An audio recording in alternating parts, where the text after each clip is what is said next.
It's unbelievable how many people have come together in support of protecting animals across the country. It's people sharing online, people sharing amongst their friends. We've had messages from across Canada, and it's working closely with grassroots organizations like Ruby's Legacy and others. It's been incredible to see just how much support there is out there to improve our animal protection laws.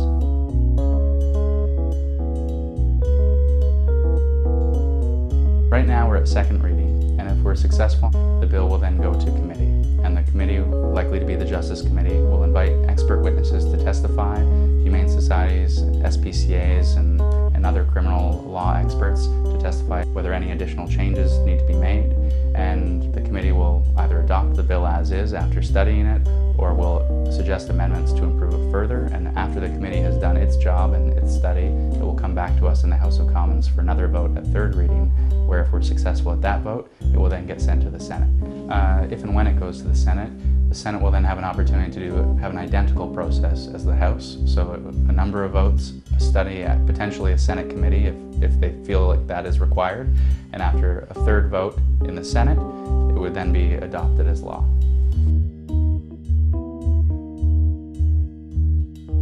I understand a number of people are concerned about changing the legislation. They want to protect animals as best as possible.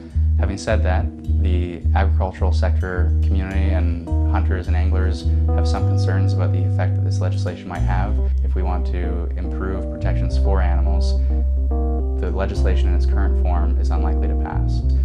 We have to change the bill to make sure we get something passed, and something I think at this point is better than nothing. And so politics being the art of the possible, I've decided to change the bill to try to address concerns of the agricultural sector without sacrificing what's most important in the legislation in the first place. So I worked with the Canadian Veterinary Medical Association, I worked with the Canadian Federation of Humane Societies and SPCAs across the country to ensure that we maintain protections against the sexual abuse of animals, maintain protections against animal fighting, and expanded the scope of the animal fighting provision, and especially made sure that there was a provision in there that would make it easier for prosecutors to prosecute serious neglect cases, including puppy mills and serious hoarding cases.